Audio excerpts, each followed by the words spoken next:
then a little higher share for these components, even if there is still a cost reduction.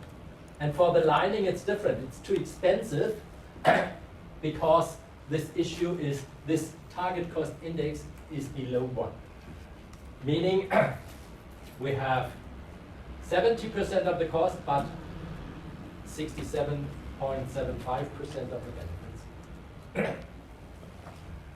This is a very German approach of target costing.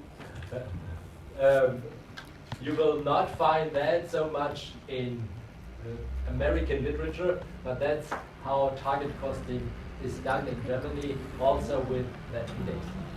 But of course, the focus lies on the idea to reduce the cost for the components and to determine the cost-cutting potential, which is the gap between thrifting cost and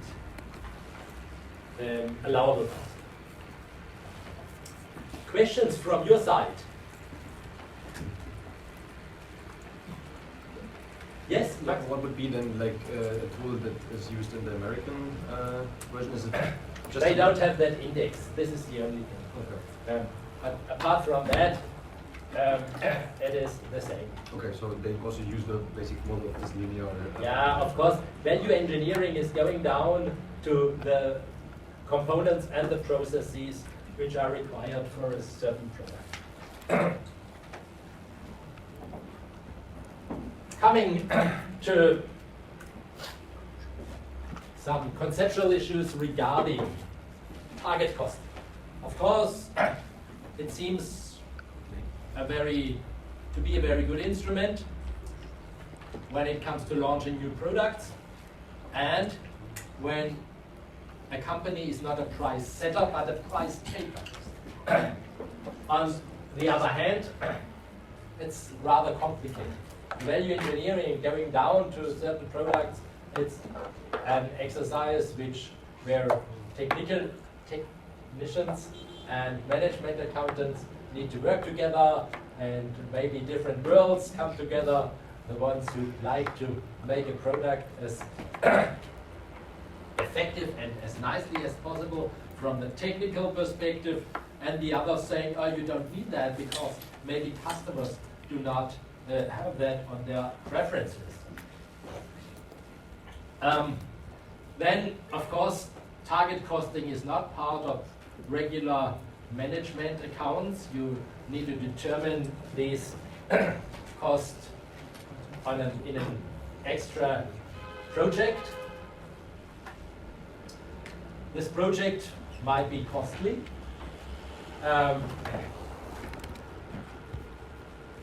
Two different worlds, technical area and management accounting area. You might not have full cost information when it comes to your suppliers, that's what you mentioned before, because we can only maybe influence our cost, but how about to include suppliers in the target setting exercise? So it's quite an exhaustive exercise, not too easy. You should know that. Anything else? No? Then we go back to our traditional approach, cost plus pricing. If we apply that to our computer, we know we assume that the engineers have redesigned now the computer, and new costs are 637.5. They have achieved that, and they have determined that based on that cost, they want to achieve that they want a profit which equals a 20% markup based on full cost. So here we have the markup based on full cost.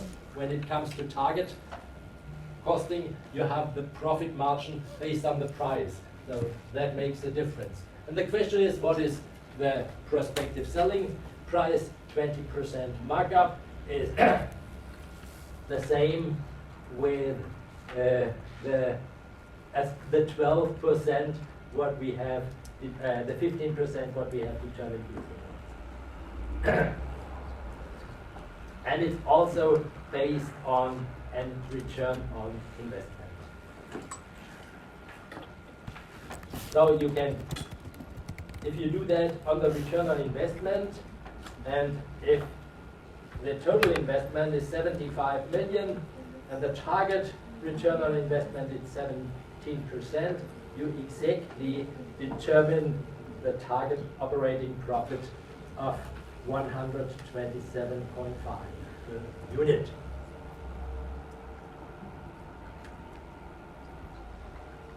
Yeah, you can do the cost plus approach mainly based on full cost, absorption costing, but of course you could also think about markups on variable cost or on different approaches. But when you do that cost plus approach on a long-term basis, I would really, in this case, I would recommend full cost. When it comes to short-term decisions, maybe do rather variable or relevant cost. So I think this is mainly my input for today regarding target costing. We have some exercises on Moodle already. Any questions regarding the concept? No? Two issues. We have hopefully invited you for November 9 to spend half an hour time. First of all, to elect a class speaker. We'll do that in the class of Wojciech Stiller with the data analysis class, right? And please prepare, be prepared for electing a class speaker or two.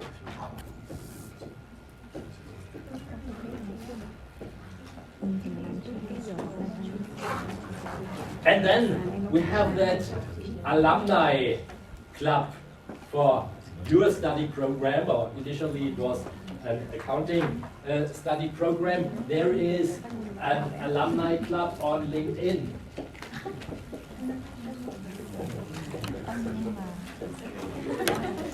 This LinkedIn alumni club is basically a very nice opportunity as a kick-off for your professional network. And I can tell you, some headhunters have already entered that LinkedIn group, even if we do not like that. But it shows you that you could make use of that network when it comes to your job, and it would be a nice idea that you are part of that alumni club too. But we need a manager of that, so we need somebody who is responsible for inviting you to this LinkedIn group and to make sure that everybody is there. And then we would also like you to write an introduction letter to this alumni club. Somebody. And of course, we would also like you to somehow celebrate if you did not have a welcome party together so far. Maybe Christmas is an opportunity, or the time before Christmas, that you do something together in your group.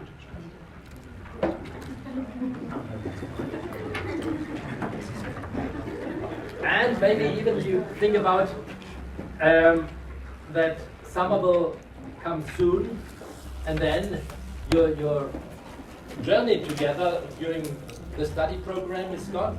And maybe there is a possibility to have a farewell party. Others had that.